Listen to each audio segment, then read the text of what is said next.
ကျောင်းမုံစားဆင်းချိန်မှာတော့စတန်လီလို့ခေါ်တဲ့ကောင်လေးဟာမုံစားမဲ့အစာတန့်စင်ကန်းထဲကိုပဲရှောက်သွားခဲ့ပါတယ်။သူကရေပုံပိုင်ကောင်းကိုဖွင့်ပြီးဘိုက်မစားတော့တဲ့အထိရေတွေကိုတရက်ဆက်မျိုးချနေခဲ့ပါတယ်။ဘိုက်ထဲကစာလောင်မှုပြေပြောက်သွားတော့မှပဲသူဟာစာတင်ကန်းထဲကိုပြန်လာဖို့ဆုံးဖြတ်လိုက်ပါတော့တယ်။အခြားကျောင်းသားတွေကတော့သူတို့ရဲ့မိခင်တွေပြင်ဆင်ပေးလိုက်တဲ့နေ့လယ်စာချင်းတောင်းတွေကိုထုတ်လိုက်ကြပါတယ်။အဲ့ဒီထဲမှာစံပြတဲ့မုံမျိုးစုံနဲ့ထမင်းဘူးတွေအပြည့်ပါပဲ။စတန်လီကတော့အနားမှာထိုင်ပြီးငေးကြည့်နေုံကလွဲလို့ဘာမှမတတ်နိုင်ခဲ့ပါဘူး။သူဟာသူငယ်ချင်းတွေရဲ့ထမင်းဘူးကိုကြည့်ပြီးတနွေးတွေအနိုင်နိုင်မျိုးချနေခဲ့ရပါတယ်။စတန်လီရဲ့မျက်လုံးတွေကိုမြင်လိုက်ရတဲ့အခါဝဝကုတ်ကုတ်ကောင်လေးကသူ့ရဲ့နေ့လယ်စာကိုမျှဝေကျွေးမွေးချင်လာပါတယ်။ဒါပေမဲ့စတန်လီကပေါင်မုံပြားတစ်ဖက်ကိုလမ်းယူဖို့လှုပ်လိုက်ုံရှိသေး။သူ့လက်ကိုအရှိန်နဲ့ရိုက်ချခြင်းခံလိုက်ရပါတယ်။အဲ့ဒါကတော့စိတ်ထင်ရင်ထင်တယ်လို့ចောင်းသားတွေကိုလိုက်ရိုက်တတ်တဲ့ဘာသာစကားပြဆရာပဲဖြစ်ပါတယ်။ဆရာကစတန်လီကိုဘာဖြစ်လို့နေ့လယ်စာဘယ်တော့မှယူမလာတာလဲ။ဘာလို့သူငယ်ချင်းတွေစီကနေပဲအမြဲတမ်းနိုင်စားဖို့စူးစမ်းနေရတာလဲလို့စူပူချင်းမောင်းပါတော့တယ်။စတန်လီကသူ့မှာပိုက်ဆံရှိကြောင်းနဲ့အခုပဲအရသာရှိတာတစ်ခုခုတွားဝယ်တော့မလို့ပါလို့ဆရာကိုလိန်ပြောပြီးအဝေးကိုရှောက်သွားခဲ့ပါတယ်။အဲ့ဒီနောက်မှာတော့ဆရာဟာဝဝကုတ်ကုတ်ကောင်လေးရဲ့လက်ထဲကပေါင်မုံပြားကိုမောက်မာစွာနဲ့လူယူပြီးသူ့ဘာသာသူစားပစ်လိုက်ပါတော့တယ်။တကယ်တော့စတန်လီဟာမုံသွားဝယ်မယ်လို့လိန်ပြောခဲ့တာဖြစ်ပြီးသူ့အိတ်ကက်ထဲမှာပိုက်ဆံတစ်ကြက်မှရှိမနေခဲ့ပါဘူး။သူဟာလမ်းဘေးမှာအကြာကြီးမတက်ရက်နေခဲ့ပါတယ်။အဲ့ဒီနေ့လယ်ပိုင်းစာတင်ချိန်မှာတော့သူဟာဗိုက်စာတာကိုအောင်ထားနိုင်ဖို့အတွက်အတန်းဖော်ရီစီကနေရေတွေကိုပဲတောင်းပြီးတောက်နေခဲ့ရပါတယ်။တဖြည်းဖြည်းနဲ့ဆရာကလည်းထူးဆန်းတဲ့အချက်တစ်ခုကိုသတိထားမိလာပါတယ်။စတန်လီရဲ့ဘားပြင်ပေါ်မှာအမြဲတမ်းဓာတ်ရတွေဒဏ်ရာတွေရှိနေတတ်ပြီးကျောင်းမှာလည်းထမင်းဘူးဘယ်တော့မှထားခဲ့လေမရှိပါဘူး။သူ့ရဲ့ကျောင်းသုံးစာအုပ်တွေကအစဆုပ်ပြတ်တက်နေခဲ့တာပါ။ဆရာကသူ့မျက်နှာပေါ်ကဒဏ်ရာတွေကဘလို့ဖြစ်တာလဲလို့မေးတဲ့အခါစတန်လီကလူတစ်ယောက်ကိုသွားခဲ့ရင်ဒဏ်ရာရတာပါလို့ပြန်ဖြေခဲ့ပါတယ်။ဒါဆိုစာအုပ်ထဲကစာမျက်နှာတစ်ရက်ကဘာလို့မရှိတာလဲလို့မေးပြန်တော့စတန်လီကညီမလေးကဆုပ်ဖြဲပြလိုက်တာပါဆိုပြီးနောက်ထပ်စင်ကြေတစ်ခုချက်ချင်းရှာပြောခဲ့ပြန်ပါတယ်။စတန်လီရဲ့ဘဝအမှန်ကိုဘယ်သူမှနားမလည်နိုင်ကြပါဘူး။သူပြောပြတဲ့ပုံပြင်တွေကတတန်းလုံးကိုရေမောသွားစေခဲ့တာကြောင့်သူစကားပြောပုံကလူရှင်တော်တယောက်လိုပါပဲ။ဒါပေမဲ့အဲ့ဒီတန်းထဲမှာတင်အာနာပြတက်တဲ့ဆရာတယောက်လည်းရှိနေပါသေးတယ်။သူကလည်းနေ့လယ်စာဘယ်တော့မှယူမလာတတ်ပဲဗိုက်စာလာတိုင်းကျောင်းသားတွေရဲ့အစားအစာတွေကိုလူစားလေးရှိသူပါ။တခြားဆရာတွေကအစသူ့ကိုစိတ်ကုန်နေကြပြီးကိုထမင်းဘူးကိုယူလာတဲ့နယ်လို့ပြောကြပေမဲ့သူကတော့ချက်ပြုတ်ရမှာပြင်းလို့ပါဆိုပြီးအရှက်မရှိစင်ကြေပေးကတခြားဆရာပကံတွေကအစားအစာတွေကိုနှိုက်စားနေခဲ့ပါတယ်။တကယ်ကိုအကျင့်ပြတ်ချစားပြီးရိုင်းဆိုင်တဲ့ဆရာတယောက်ပါပဲ။အဲ့ဒီလိုလူကမှမိမိကိုယ်တိုင်သူများစာကိုလူရစားတောက်နေရင်းနဲ့စတန်လီကိုကြတော့သူများစာနှိုက်စားတယ်ဆိုပြီးအပြစ်တင်ဝေဖန်နေခဲ့တာဖြစ်ပါတယ်။ဒီနေ့မှာတော့ကျောင်းကနေအချိန်ပိုကျူရှင်တန်းတွေရှိမယ်လို့ကြေညာလိုက်ပြီးကျောင်းသားတွေကိုအစားအစာတွေပို့ယူလာဖို့ပြောခဲ့ပါတယ်။ဆရာကတော့ဒီသတင်းကိုကြားရလို့အလွန်ဝမ်းသာသွားခဲ့ပါတယ်။ဝဝကုတ်ကုတ်ကောင်လေးရဲ့တန်မိုးကြီးထမင်းဘူးထဲမှာတောင်လိုပုံတွေရဲ့အစားအစာတွေကိုကြည့်ပြီးဆရာကအထဲမှာဘာတွေပါလဲဆိုတာသိချင်နေခဲ့ပါတယ်။ဝဝကုတ်ကုတ်ကောင်လေးကမကြားချင်အောင်ဆောင်နေခဲ့ရင်မဲ့ဆရာကတော့လက်လျှော့ဖို့စိတ်ကူးမရှိပါဘူး။မုံစားဆင်းချိန်ကြရင်အဲ့ဒီထမင်းဘူးကိုလူယူဖို့သူကြံစီထားခဲ့ပါတယ်။ဒါပေမဲ့သူစာတင်ကန်းထဲရောက်လာတဲ့အချိန်မှာတော့စားပွဲပေါ်ကအစားအစာအလုံးကကုန်နေပါပြီ။စာတင်ကန်းထဲမှာစတန်လီတယောက်ပဲကျန်နေခဲ့တာပါ။ဆရာကချက်ချင်းပဲဒေါသတွေပေါက်ကွဲသွားပါတော့တယ်။တခြားသူတွေကိုဘာမှမပြောနိုင်တာကြောင့်သူ့ရဲ့ဒေါသအလုံးကိုစတန်လီပေါ်ပဲပုံချလိုက်ပြီး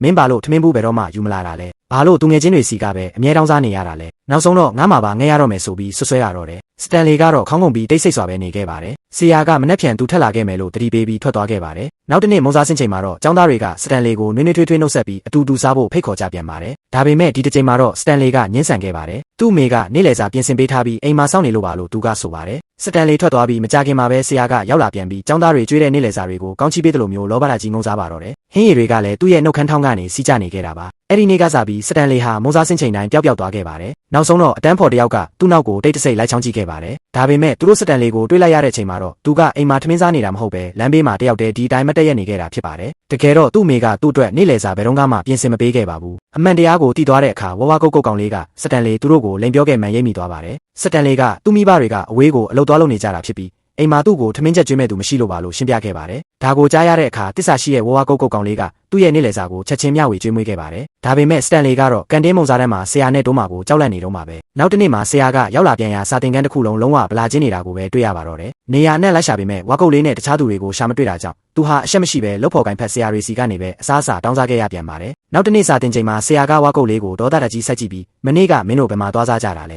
ဲငါ့ကိုဘာလို့မပြောတာလဲလို့စစ်ဆေးမေးမြန်းပါတော့တယ်ဝါကုတ်လေးကအစားအစာအနှံ့တွေကအတန်းကိုအနောက်ရှက်ဖြစ်မှာစိုးရိမ်လို့လမ်းလျှောက်ထဲမှာသွားစားခဲ့တာပါလို့ရှင်းပြခဲ့ပါတယ်နောက်တစ်ချိန်မုံစားဆင်းချိန်မှာတော့ဆရာကလေကားထစ်တွေစီကိုအပြေးလွှားသွားရှာခဲ့ရင်မဲ့ဝါကုတ်လေးတို့ကိုထပ်ပြီးရှာမတွေ့ပြန်ပါဘူးအခုတော့သူဟာဆရာတစ်လေးစီကနေရဲ့နေ့လယ်စာနိုင်စားဖို့ကလွဲလို့အခြားနေလမ်းမရှိတော့ပါဘူးနောက်တစ်နေ့မှာသူဝါကုတ်လေးကိုထပ်မံစစ်ဆေးမေးမြန်းပြန်ပါတယ်ဒီတစ်ခါကောလမ်းစင်ကြံထဲမှာဘာလို့မရှိတာလဲလို့မေးတော့တခြားကျောင်းသားတစ်ယောက်ကဝင်ဖြေပေးပါတယ်သူတို့ကအဲ့ဒီနေရာမှာပဲအမြဲရှိနေရင်ဆရာတွေ့သွားမှာဆိုလို့ကွင်းပြင်စီပြောင်းရွှေ့စားတော့ခဲ့တာပါလို့ဆိုပါတယ်မုံစားဆင်းချိန်ရောက်တာနဲ့ဆရာဟာကွင်းပြင်စီကိုတုတ်ချေတင်ပြေးခဲ့ပြန်ပါတယ်ဒါပေမဲ့အဲ့ဒီမှာလည်းရှာမတွေ့ခဲ့ပါဘူး ဆရာကသူအယူလောက်ခံလိုက်ရပြီလို့ရုတ်တရက်ခံစားလိုက်ရပြီးအကြီးကျယ်ဒေါသထွက်ကဝါကုတ်လေးကိုထပ်မံကျင်းမောင်းပါတော့တယ်ဒီတစ်ခါကောကွင်းပြင်မှာဘာလို့မရှိရတာလဲလို့မေးတဲ့အခါစတန်လီကဝင်ဖြေပါတယ်ကွင်းပြင်ကအရန်ပူလုံးလို့ဘေးနားကပြဆက်ယုံထဲမှာတွားစားခဲ့တာပါလို့ရှင်းပြခဲ့ပါတယ်နောက်တစ်နေ့မှာတော့ကောင်လေးတွေဟာပြဆက်ယုံပတ်ပတ်လည်မှာပြပြတလဲနဲ့လက်ရှာနေတဲ့ဆရာကိုကြည့်ပြီးအဝေးကနေခိုးရနေခဲ့ကြပါတယ်နောက်ဆုံးမှာတော့ဆရာဟာအရှက်ရစွာနဲ့ဆရာတစ်လေးကိုနေ့လယ်စာမျှဝေကျွေးဖို့ထပ်မံပို့ချနိုင်ခြင်းခဲ့ရပြန်ပါတယ်ဒါပေမဲ့ကျောင်းဆိုတာကအကျယ်ကြီးမဟုတ်တာကြောင့်နောက်ဆုံးမှာတော့ဆရာကသူတို့ကိုမိသွားဖို့တေချာနေခဲ့ပါတယ်ဒီနေ့မှာတော့ကျောင်းခေါင်မိုးပေါ်မှာသူတို့နေ့လယ်စာစားနေတုန်းဆရာကအမိဖမ်းမိသွားခဲ့ပါတယ်ဒီတစ်ချိန်မှာတော့ဆရာဟာသူ့ရဲ့ဒေါသနဲ့စိတ်ပြတ်မှုအလုံးကိုစတန်လီပေါ်ပုံချလိုက်ပါတော့တယ်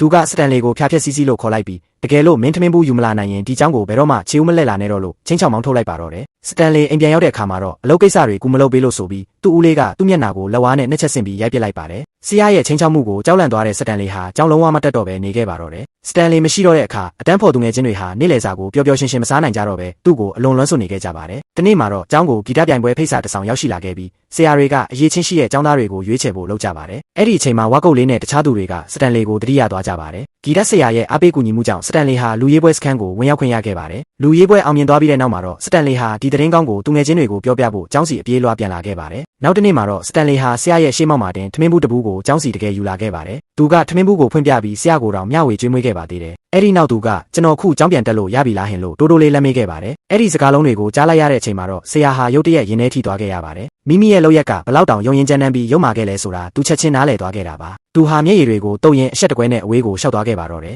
နောက်ပိုင်းမှာဆရာကကျောင်းအကြီးထံအကျောင်းဆောင်ကိုဖွင့်ဟဝင်ခံခဲ့ပြီးသူ့ရဲ့နှုတ်ထွက်စာကိုတင်ပြခဲ့ပါတယ်မထွက်ခွာခင်မှာသူဟာစတန်လီကိုအနူးညွတ်တောင်းပန်ခဲ့ပြီးသူပြုလုပ်ခဲ့သမျှအမားတွေအတွက်ခွင့်လွှတ်ပေးဖို့အသနာခံခဲ့ပါတယ်မကြာခင်မှာပဲဖျော်ဖြေပွဲနေ့ရောက်ရှိလာခဲ့ပြီးစတန်လီကစင်းမြင့်ထက်မှာတချင်းစုံနေခဲ့ရာခမ်းမတစ်ခုလုံးတောင်းတောင်းဖြဖြလက်ခုပ်တံတွေနဲ့ပြည့်နှက်သွားခဲ့ပါတယ်ဒါပေမဲ့သူ့ရဲ့မိဘတွေကတော့ရောက်မလာခဲ့ပါဘူးဖျော်ဖြေပွဲပြီးစတန်လီအရဲ့ရှေ့တကားဝါကိုခြေလန်းလန်းလိုက်တာနဲ့တပြိုင်နက်သူ့ဦးလေးကသူ့မျက်နှာကိုလက်ဝါးနဲ့ပြင်းထန်စွာထပ်မံရိုက်ပစ်လိုက်ပြန်ပါတယ်ဦးလေးရဲ့လေတံထဲမှာဒေါသတွေအပြည့်ပါပဲတကယ်တော့စတန်လီကပိတ်ရက်မှာအလုပ်ကူမလုပ်ပေးပဲဖျော်ဖြေပွဲသွားခဲ့လို့ဦးလေးဖြစ်သူကအမျက်ဒေါသထွက်နေခဲ့တာဖြစ်ပါတယ်စတန်လီရဲ့မိဘတွေကသူ့အလုံးငယ်စဉ်ကလေးကဆုံးပါသွားခဲ့ကြတာဖြစ်လို့သူဟာအခြားရေးချယ်စရာမရှိပဲဦးလေးနဲ့အတူနေထိုင်ရင်ကြောင်းတက်နိုင်ဖို့အတွက်အလုပ်လဲတစ်ဖက်ကလုပ်နေခဲ့ရတာပါနေ့တိုင်းသူဟာမော်ဘန်နွမ်းနယ်စွာနဲ့အလုပ်လုပ်ခဲ့ရပြီးညဘက်ကြမှသာတစုံတယောက်ကလာရောက်ချက်ပြုတ်ကျွေးမွေးတာဖြစ်ပါတယ်သူကကျန်တဲ့အစားအစာတွေကိုနောက်တစ်နေ့ကျောင်းယူသွားဖို့အတွက်ထမင်းဘူးထဲတေးသေးချာချာထည့်သိမ်းလေးရှိပြီးကျောင်းရောက်တဲ့အခါကျမှသူငယ်ချင်းတွေဆရာတွေနဲ့အတူအဲ့ဒီဟင်းတွေကိုအမေကိုယ်တိုင်ချက်ကျွေးလိုက်တာပါဆိုပြီးဟန်ဆောင်ကပျော်ပျော်ရွှင်ရွှင်စားတော့ခဲ့တာဖြစ်ပါတယ်ညနေလာတဲ့အခါစတန်လီဟာသူ့ရဲ့ဘေးနားမှာမိဘတွေရဲ့ဓာတ်ပုံလေးကိုချထားရင်းနဲ့တဖြည်းဖြည်းအိပ်ပျော်ခြင်းစီတို့ရောက်ရှိသွားခဲ့ပါတော့တယ်